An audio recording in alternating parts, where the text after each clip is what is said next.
7 बज गल काम धाम सब यहीं पड़ल बा। बबुओ रे तनी एक लोटा पानी ले आई बा, तनी मोर मैदान घूम के आईती, समय ढेर हो गल बा।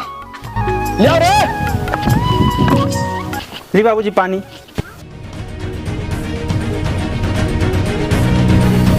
हटाओ भाई पानी।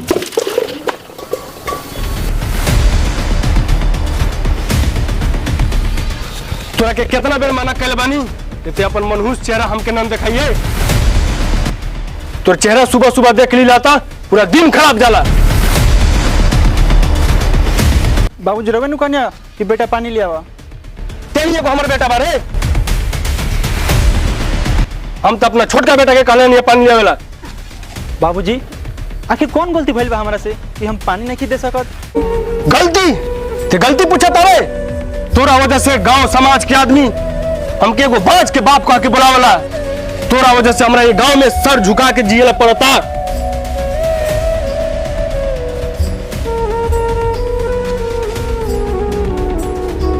एगो और बात कान खोल के तू सुन ले, ते अपन मनहूस शकल कभी दोबारा हमके नहीं दिखाइए। चल भाग यहाँ से।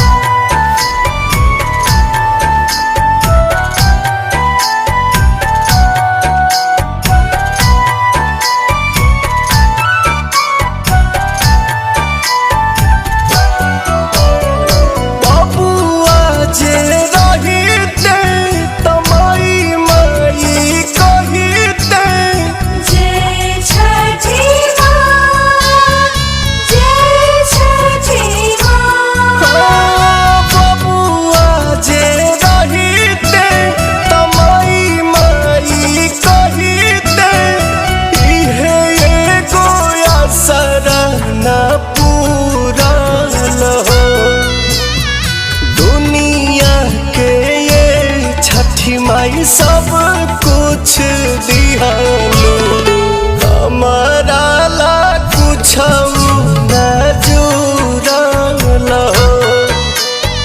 दुनिया के छठी माई सब कुछ दिहालो हमारा ला कुछ न जुड़लो।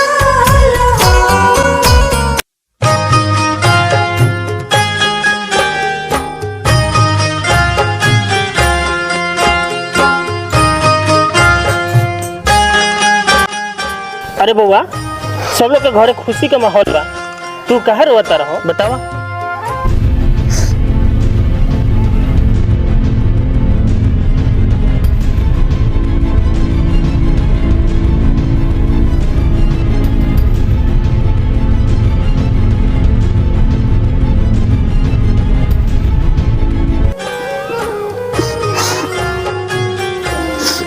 तू रोल धोल बंद करा। कल छठी मैया के त्योहार बा, छठी मैया पर विश्वास रखा और छठी मैया के त्योहार करो। छठी मैया सबके कल्याण करल, तोहरो कल्याण कर। हम तनी चलत तानी और सामग्री ले आवे के बा पूजा वाला।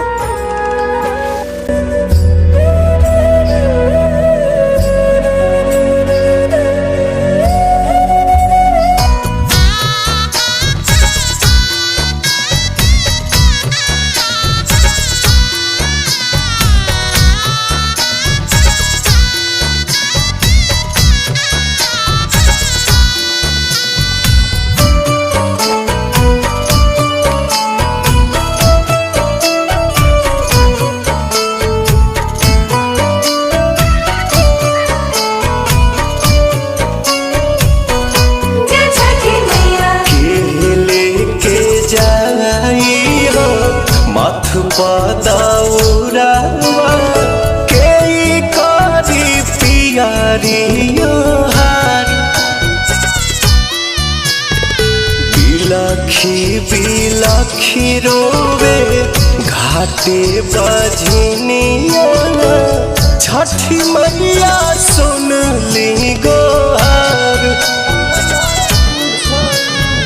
घाटे कोसी भरती आदित्य नाम धरती लागल सदवा के तुरल हो दुनिया के ये छठी माई सब कुछ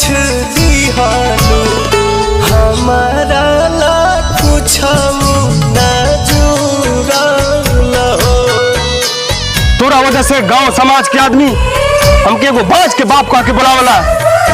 कुछ